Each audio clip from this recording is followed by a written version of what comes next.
আসসালামু আলাইকুম। নিয়মিত বাংলা সংবাদে আপনাদের স্বাগতম। শুরুতেই থাকছে শিরোনাম, এরপর বিস্তারিত। ডাকসু নির্বাচনে ভূমিধস জয় ইসলামী ছাত্র শিবিরের প্যানেলের। এদিকে ডাকসু নির্বাচন ছাত্রদল ক্যান্ডিডেট ভিপি প্রার্থী আবেদের। আর থাকছে নেতাকর্মীদের শান্ত থাকার নির্দেশ জামায়াত ইসলামের। এবং সবশেষ জানিয়ে দেব, নেপালের নিয়ন্ত্রণ নিল সেনাবাহিনী। এতক্ষণ শুনছেন সংবাদ শিরোনাম, এবার জানুন পুরো বিস্তারিত। তার সাথে সাথে প্রিয় দর্শক, আজকের ভিডিও সম্পর্কে আপনার মূল্যবান মতামত কমেন্ট বক্সে জানিয়ে দিন, আর একটা লাইক করুন, চ্যানেল সাবস্ক্রাইব করে আমাদের সাথে থাকুন। এবার চলুন বিস্তারিত ভিডিওতে। ডাকসুতে শিবিরের ইতিহাস, সাদিক কায়েম, এস এম ফরহাদ, মহিউদ্দিন খান বিপুল ভোটে এগিয়ে। বহুল আলোচিত ঢাকা বিশ্ববিদ্যালয় কেন্দ্রীয় ছাত্র সংসদ ডাকসু নির্বাচনে নিরঙ্কুশ জয়ের পথে ইসলামী ছাত্র শিবির সমর্থিত ঐক্যবদ্ধ শিক্ষার্থী জোট। নির্বাচনে সংগঠনের কেন্দ্রীয় নেতা Sadik Kayem, Mohammad Abu Sadik VP, S M Farhad GS এবং মহিউদ্দিন খান মহি জিএস পদে বিপুল ভোটে এগিয়ে। অন্যদিকে ছাত্রদলের ভিপি প্রার্থী আবিদুল ইসলাম খান নির্বাচন পরিকল্পিত প্রহসন আখ্যা দিয়ে ফলাফল প্রত্যাখ্যান করেছেন।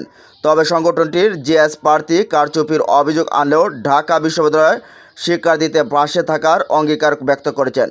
ফল ঘোষণা শুরু হওয়ার পর গতকাল মঙ্গলবার রাত 2:30টার দিকে তার নিজ ফেসবুক অ্যাকাউন্টে পোস্ট করে এমন প্রতিক্রিয়া জানান। নির্বাচিতদের মধ্যে সাদিক কায়েম, ছাত্র শিবিরের কেন্দ্রীয় প্রচার ও প্রকাশন সম্পাদক এস এম ফরহাদ, সংগঠনের ঢাবি শাখার সভাপতি এস এম ফরহাদ ও ঢাবির সেক্রেটারি মহিউদ্দিন খান মহি। নির্বাচিতদের প্রতিক্রিয়ায় এর মধ্যে রাতে দেখা গেছে এস এম ফরহাদ, সাদিক কায়েম, মহিউদ্দিন মহিদরা রাতের বেলা নামাজ আদায় করছেন। প্রাপ্ত 18টি হলের ফলাফল শেষে ভিপি পদে সাদিক কায়েম পেয়েছেন 14,810 ভোট, আবিদুল ইসলাম খান পেয়েছেন 5,999 ভোট, ব্যবধান 8,000-এর বেশি। জিএস পদে এস এম ফরহাদ পেয়েছেন 10,888 ভোট, ছাত্রদের প্রার্থী তানভীর হামিম পেয়েছেন 5,254 ভোট, ব্যবধান প্রায় 5,000। এছাড়া জিএস পদে মহিউদ্দিন খান পেয়েছেন 9,501 ভোট, ছাত্রদের প্রার্থী তানভীর আলী আল হাদি মায়েত পেয়েছেন 4,254 ভোট, ব্যবধান 5,000-এর বেশি। ইসলামী ছাত্র শিবিরের প্যানেল বিজয় খবর শুনে ক্যাম্পাসের বাইরে শিবিরের সমর্থকরা স্লোগান দিতে থাকে, তুমি কে আমি কে, সাদিক কায়েম সাদিক কায়েম, তুমি কে আমি কে, শিবির শিবির। এদিকে ডাকসু নির্বাচন প্রত্যাখ্যান আবেদের। ঢাকা বিশ্ববিদ্যালয় কেন্দ্রীয় ছাত্র সংসদ ও হল সংসদ নির্বাচন প্রত্যাখ্যান করেছেন ছাত্রদলের ভিপি প্রার্থী আবেদ। ফেসবুক প্রোফাইলে এ তথ্য নিশ্চিত করেছেন। এর আগে মঙ্গলবার 9 সেপ্টেম্বর সকাল 9:08টায় শুরু হয় ঢাকা বিশ্ববিদ্যালয় কেন্দ্রীয় ছাত্র সংসদ ডাকসু ও হল সংসদ নির্বাচনের ভোট গ্রহণ, যা বিরতিহীনভাবে চলে বিকাল 4টা পর্যন্ত। এতে ঢাকা বিশ্ববিদ্যালয় কেন্দ্রীয় ছাত্র সংসদ নির্বাচনে কেন্দ্রীয় পদে 28টি ও হল সংসদ পদে 13টি পদে ভোট দেন শিক্ষার্থীরা। আবেদুল লেখেন, পরিকল্পিত কারচুপির এই ফলাফল দুপুরের পরপরই অনুমান করেছি। নিজেদের মতো করে সংখ্যা বসিয়ে নিন, এই পরিকল্পিত প্রহসন প্রত্যাখ্যান করলাম। ভোট গ্রহণ শেষে জানা যায় ডক্টর মোহাম্মদ শহীদুল্লাহ হলে 80.24%, অমর 21 হল 83.23%, ফজলুল হক মুসলিম হক 81.43%, জগন্নাথ হল 82.44%, শহীদ সার্জেন্ট জরুল হক 84.56%, এরকমভাবে ভোট পড়ে। এদিকে নেতাকর্মীদের শান্ত থাকার কড়া নির্দেশ জামায়াতের। ঢাকা বিশ্ববিদ্যালয়ের কেন্দ্রীয় ছাত্র সংসদ ডাকসু নির্বাচন ঘিরে উত্তেজনা যখন চরমে, কিন্তু নেতাকর্মীদের কড়া নির্দেশনা দিয়েছেন বাংলাদেশ ইসলামী ছাত্র শিবিরের সাবেক কেন্দ্রীয় সভাপতি ও বাংলাদেশ জামায়াত ইসলামীর কেন্দ্রীয় মজলিস শুরা সদস্য মোহাম্মদ দেলোয়ার হোসেন। তিনি বলছেন, ফলাফল যাই হোক, বিজয়ী হলেও কোনো ধরনের স্লোগান বা মিছিল করা যাবে না।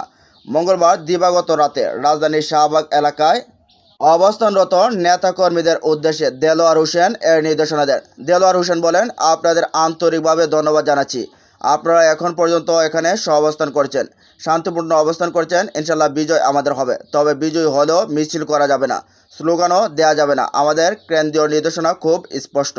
ডাকসু নির্বাচন ঘিরে সারাদিনই নানা কেন্দ্র থেকে নিয়ম অনিয়ম ও কারচুপির অভিযোগ উঠছে। বিভিন্ন প্রার্থী সংবাদ সম্মেলনে অভিযোগ করেছেন, এজেন্ট ও পর্যবেক্ষকদের ভোট কেন্দ্রে প্রবেশে বাধা দেওয়ার উঠেছে। একই সাথে বহিরাগতদের উপস্থিতি নিয়েও শিক্ষার্থীদের মধ্যে তীব্র ক্ষোভ বিরাজ করছে। শামসুন নাহার হল, ইউলেব স্কুল অ্যান্ড কলেজ কেন্দ্র সহ একাধিক স্থানে শিক্ষার্থীদের অবস্থান নিয়ে অনিয়ম প্রতিরোধের ঘোষণাও দিয়েছেন। এদিকে নেপালের নিয়ন্ত্রণ নিল সেনাবাহিনী। নেপালে চলমান বিক্ষোভ ও সহিংস পরিস্থিতির মধ্যে সেনাবাহিনী কঠোর অবস্থান নিয়ে মঙ্গলবার রাতে সেনাবাহিনী এক বিবৃতিতে জানায়, যদি সহিংস কর্মকাণ্ড, লুটপাট ও অগ্নিসংযোগ অব্যাহত থাকে তবে রাত 10টার স্থানীয় সময় থেকে সেনাসহ সব নিরাপত্তা সংস্থা পরিস্থিতি নিয়ন্ত্রণে নিতে বাধ্য হবে। নেপাল সেনাবাহিনীর মুখপাত্র ব্রিগেডিয়ার জেনারেল রাজারাম বসনেত স্বাক্ষরিত বিবৃতিতে বলা হয়, কিছু গোষ্ঠী বর্তমান সংকটকে কাজে লাগিয়ে সাধারণ নাগরিক ও সরকারি বেসরকারি সম্পদ মারাত্মক ক্ষতি করছে, লুটপাটে লিপ্ত হচ্ছে এবং অগ্নিসংযোগ ঘটাচ্ছে। যদি এই কর্মকাণ্ড বন্ধ না হয় তবে নেপাল সেনা ও অন্যান্য সব নিরাপত্তা সংস্থা রাত 10টার পর পরিস্থিতি নিয়ন্ত্রণে প্রতিজ্ঞ থাকবে। বিবৃতিতে আরও বলা হয়, সেনাবাহিনী জনগণের নিরাপত্তা ও রাষ্ট্র রক্ষাকে সর্বোচ্চ অগ্রাধিকার দিচ্ছে। এজন্য নাগরিকদের সেনাবাহিনীর এই প্রচেষ্টায় সহযোগিতা করার আহ্বান জানানো হয়েছে। সেনা কর্তৃপক্ষ জানিয়েছে, পরিস্থিতি পর্যালোচনা ভিত্তিতে পরবর্তী আপডেট জানানো হবে। এছাড়া লুট হওয়া অস্ত্র ফেরত দেওয়ার জন্য সেনাবাহিনী আলটিমেটাম দিয়েছে। মুখপাত্র বসনেত বলেন, যারা অস্ত্র লুট করেছে আমরা তাদের রাত 10টার মধ্যে তা ফেরত দেওয়ার নির্দেশ দিচ্ছি।